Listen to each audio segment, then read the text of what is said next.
समय बहुत बलवान होता है। वह शिखंडी से भीष्म को मात दिला सकता है, कर्ण के रथ को फंसा सकता है, द्रौपदी का चीर हरण करा सकता है। अगर किसी से डरना है तो वह है समय।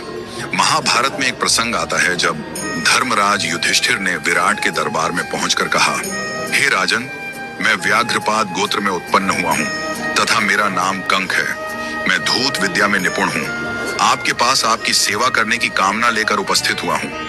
जुआ यानी वह खेल जिसमें धर्मराज अपना सर्वस्व हार बैठे थे, कंक बनकर वही खेल वह राजा विराट को सिखाने लगे। जिस बाहुबली के लिए रसोइये दिन रात भोजन परोसते रहते थे, वह भीम बल्लभ का भेष धारण कर स्वयं रसोइया बन गया। नकुल और सहदेव पशुओं की देखरेख करने लगे। दासियों से घिरी रहने वाली महारानी द्रौपदी स्वयं एक दासी सैरिंद्री बन गई और वह धनुर्धर, उस युग का सबसे आकर्षक युवक, वह महाबली योद्धा, वह द्रोण का सबसे प्रिय शिष्य, वह पुरुष जिसके धनुष की प्रत्यंचा पर बाण चढ़ते ही युद्ध का निर्णय हो जाता था, वह अर्जुन एक नपुंसक बन गया। युधिष्ठिर राजा विराट का अपमान सहते रहे। पौरुष के प्रतीक अर्जुन एक नपुंसक सा व्यवहार करते रहे। नकुल और सहदेव पशुओं की देखरेख करते रहे। भीम रसोई में पकवान पकाते रहे और द्रौपदी एक दासी की तरह महारानी की सेवा करती रही। पांडवों के लिए वह अज्ञातवास नहीं था। अज्ञातवास का वह काल उनके लिए अपने परिवार के प्रति अपने समर्पण की पराकाष्ठा थी। वह जिस रूप में रहे, जो अपमान सहते रहे, जिस कठिन दौर से गुजरे, उसके पीछे उनका कोई व्यक्तिगत स्वार्थ नहीं था। अज्ञातवास का वह काल परिस्थितियों को देखते हुए परिस्थितियों के अनुरूप ढल जाने का काल था। आज भी इस धरती में अज्ञातवास जी रहे। न जाने कितने महायोद्धा दिखाई देते हैं। कोई धन्ना सेठ की नौकरी करते हुए उससे बेवजह गाली खा रहा है क्योंकि उसे अपनी बिटिया की स्कूल की फीस भरनी है। बेटी के ब्याह के लिए पैसे इकट्ठे करता।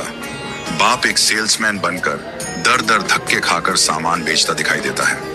ऐसे असंख्य पुरुष निरंतर संघर्ष से हर दिन अपना सुख दुख छोड़कर अपने परिवार के अस्तित्व की लड़ाई लड़ रहे हैं। रोजमर्रा के जीवन में किसी संघर्षशील व्यक्ति से रूबरू हो तो उसका आदर कीजिए, उसका सम्मान कीजिए।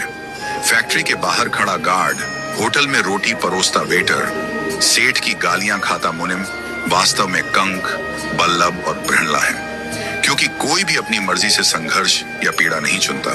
वे सब यहाँ कर्म करते हैं। वे अज्ञातवास जी रहे हैं, परंतु वह अपमान के भागी नहीं है। वह प्रशंसा के पात्र हैं।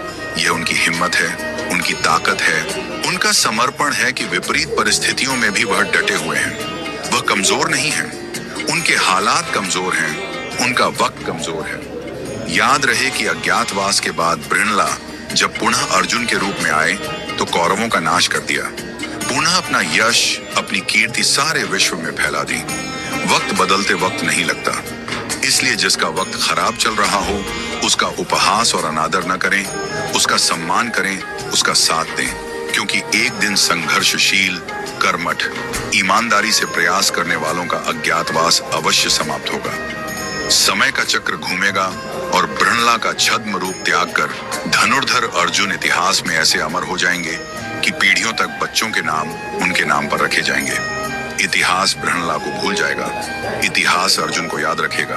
हर संघर्षशील, लग्नशील और कर्मठ व्यक्ति में बृहणला को मत देखिए, कंक को मत देखिए, बल्लभ को मत देखिए। हर संघर्षशील व्यक्ति में धनुर्धर अर्जुन को देखिए, धर्मराज युधिष्ठिर और महाबली भीम को देखिए। यही नियति है, यही समय का चक्र है, यही महाभारत की भी सीख है। समय बहुत बलवान